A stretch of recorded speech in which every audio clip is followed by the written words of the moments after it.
Nós finalmente chegamos ao Pacto Fáustico, mas será que de fato ele aconteceu?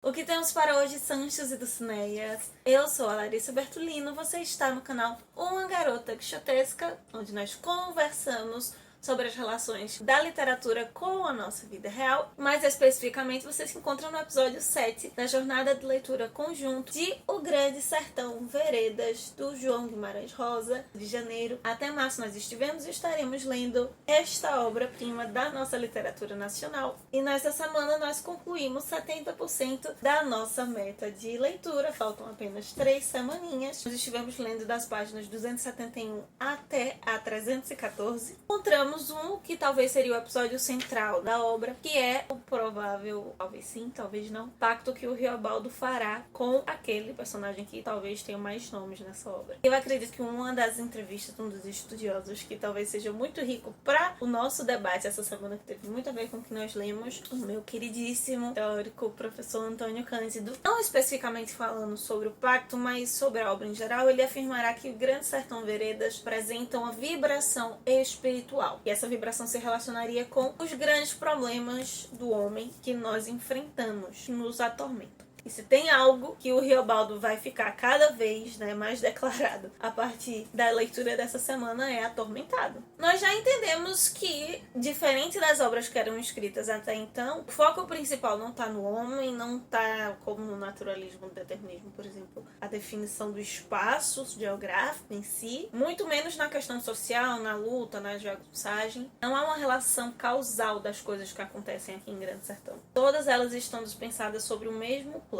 E esse plano é o sertão em si. Então tudo isso mostra facetas desse grande vazio que é o sertão. Justamente a descrição, mesmo que poética, do espaço, do homem, das questões sociais, não consigam ainda assim abarcar e descrever tudo o que é o sertão. Elas não conseguem completar esse vazio. E por isso que desde o início nós estamos tratando de ambiguidade essa semana, Se tem uma palavra que descreve bastante a relação do Riobaldo, é a ambiguidade. Nós vimos que o bando aproveitou a trégua dada pelos Hermógenes e fugiu na calada da noite, deixando tudo ali para trás dentro da casa, na fazenda dos tucanos. Eles vão passar pela vila ali do Sucuruiú, que é um lugar que está infestado de varíola. E é um momento muito belo, muito representativo, porque eles passam rezando pelas pessoas que estão ali infectadas na cidade. Nós já tínhamos visto, por exemplo, como o Riobaldo é alguém que está rezando o tempo todo, orando o tempo todo, que ele amava a igreja. Muito provavelmente por essa noia que ele tem sobre a existência ou não do diabo. Mas esse é um momento muito simbólico, porque é todo o bando, e eles estão ali em desolação, eles estão perdidos, porque o Zé Bebelo,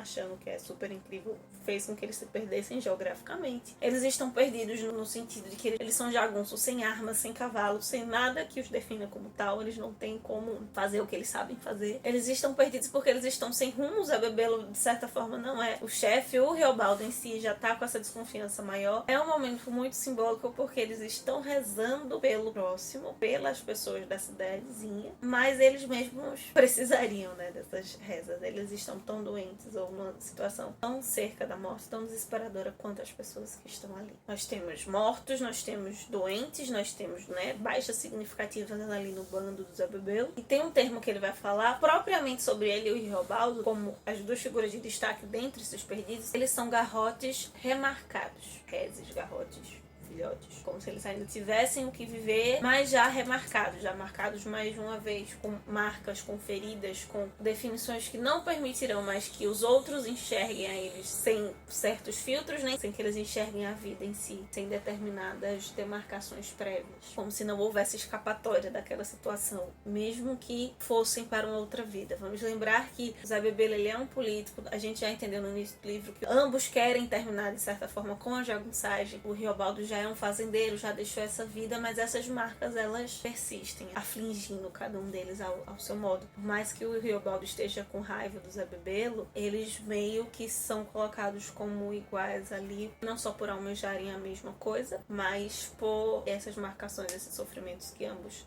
tiveram. Um momento muito significativo dessa semana, que me fez perceber que o Reobaldo, ele realmente está mudando. O pacto vai ser uma grande virada, né, na chave, mas ele tá já progredindo pra isso. É a carteirada que ele vai dar no Senhor Abão. O fazendeiro capitalista vai transformar praticamente todo mundo ali num sistema servil quase da escravidão e quer que o bando do Zé Bebeto também se torne seus escravos, seus servos, seus dependentes. Uma descrição engraçada que o Reobaldo vai fazer sobre ele é que, se pudesse, o Senhor Abão economizava até na chuva e no sol. E isso mexe no Reobaldo, né, de uma forma que ele acaba dando uma carteirada, e nós temos uma primeira declaração de fato de que ele é filho do padrinho. Já sabia, já tinha as suspeitas, mas ele diz: eu sou filho de seu Lorico Mendes. Ele desiste não só de escravizar o Reobaldo, mas como todo mundo ali do bando. Então o Reobaldo, ele tá se colocando mais, né? Tem o momento do julgamento do Zé Bebelo que ele se impõe. E não que ele fosse submisso, ele sempre foi uma pessoa atormentada de certa maneira, que pensava diferente dos outros, que necessitava falar, chamar as coisas pelo nome, a sua relação com a linguagem. Mas isso tá crescendo, tá se tornando cada vez mais intenso, e de fato se torna quando ele chega com o pacto. O Reobaldo, ele é um sujeito cético, mas, como diz o próprio Antônio Cândido, o Grande Sertão Veredas é um drama ontológico, ou seja, aquilo que precisa ser lembrado, precisa ser recordado, porque é talvez uma virada de chave que todos precisamos, não fazer o pacto, né? Mas ter essa imposição mediante a vida. E esse drama, independentemente da escolha que for feita para ser solucionado, muda o rumo de tudo. Tem, claro que sim, aqui o pacto fáustico está como a solução para esse problema. Vão ser escritos em várias outras obras, como os próprios os Faustos, né, tanto do Goethe quanto do Thomas Mann, o retrato de Dorian Gray, do Oscar Wilde, o Dom Juan Tenório Zorrilla na literatura espanhola. É até essa figura do remarcado. Todo homem tem o seu drama, no sentido de tragédia também, né? Tem o seu destino, a sua marcação.